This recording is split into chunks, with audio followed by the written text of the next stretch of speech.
Every single organization, I don't care how big or small, has what you could call digital crown jewels. You know, that critical data, that secret recipe, that customer list. But let's be real, in a world with endless threats, how do you protect what actually matters without trying to do everything at once and just wasting a ton of resources?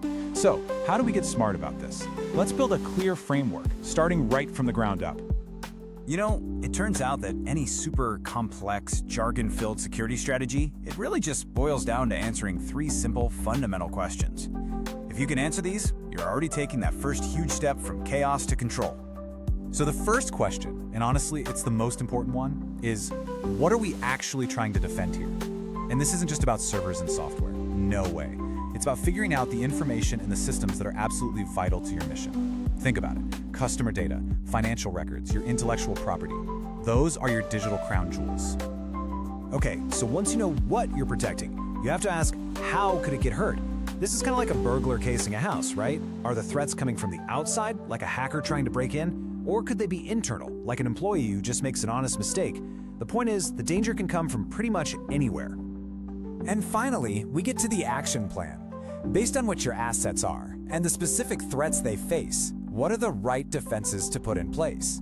This is where you pick your tools and your strategies, your locks, your alarms, your procedures, to build a security wall that actually works. This whole structured way of thinking, it's not just a good idea, it actually has a name: IT security management.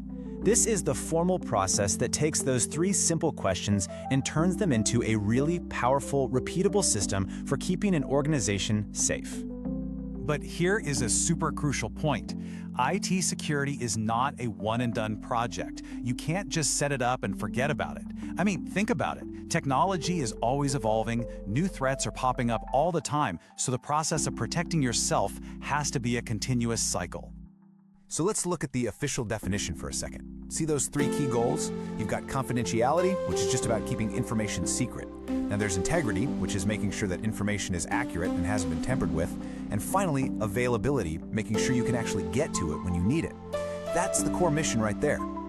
So what's the engine that keeps this whole thing going? Well, it's a model called Plan, Do, Check, Act. It's simple, really. You plan your strategy, you do it, you implement it, you check to see if it's actually working, and then you act on what you've learned to make it even better. It's just a constant loop of improvement. And that plan phase, that's where the real detective work begins. Okay, let's dive into the heart of that plan phase, risk assessment. This is how we go from that vague, anxious feeling of we might get hacked to a very specific, prioritized list of what we need to worry about first. To start, we have to get really specific about our assets. And look, an asset is anything of value. It's not just a piece of hardware. It could be your customer database, your secret sauce code, or even the online payment system you depend on. Bottom line, if losing it would hurt the business, it's an asset. Next up, we define the threat. A threat is pretty much the who or the what that could cause harm. It might be a person, like a malicious hacker, or it could be an event, like a fire or a flood. It's the potential for something bad to happen. But a threat needs an opening, right? That opening is the vulnerability. It's a weakness, a door left unlocked. A classic example of this is software that hasn't been updated. The flaw in that old software is the vulnerability, and the hacker's threat is just waiting to exploit it. And this brings us to the core formula, the thing you have to remember. A real risk only exists when a specific threat can exploit a vulnerability to harm an asset. You need all those pieces of the puzzle for the danger to be real. So, to measure risk, we first have to ask about probability. How likely is it that this threat will actually happen? Is it almost certain to happen, or is it a total 1 in a million shot? We need to give this a rating. But likelihood is only half the story. The other half is the consequence.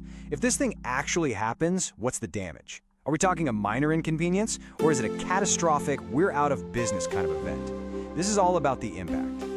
And this is where it all comes together beautifully, the risk matrix. We just plot the likelihood on one side and the consequence on the other, and boom. This gives us a clear rating for every single risk, from low to medium, high, and all the way up to extreme. It literally turns that abstract fear into a clear, color-coded, actionable roadmap. So now we have our prioritized list of risks. We know what's really scary and what's, well, not so scary. What's next? Now we have to decide how to respond. And this isn't just a tech decision, it's a full-on business decision. And it turns out we have 5 main ways to handle a risk. First, you can just accept it. Maybe the cost to fix it is way more than the potential damage. Second, you can avoid the risk completely by just stopping the activity that creates it. Third, you can transfer it, which is exactly what you do when you buy cyber insurance.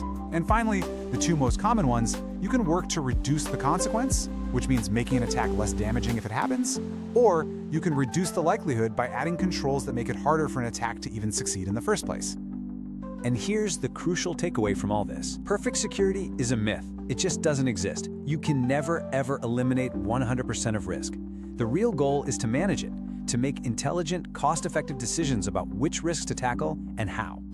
And that brings us full circle, doesn't it? Because the world of threats is always changing. This entire process, from identifying your assets to treating the risks, it's a continuous journey. It's a constant cycle of planning, acting, and improving, forever. So I'll leave you with a question to take back to your own world. Now that you've got this framework, what is your most critical digital asset, your #1 crown jewel? And what's the single biggest risk it's facing? Because just knowing this process, well, that's the first huge step to actually protecting it.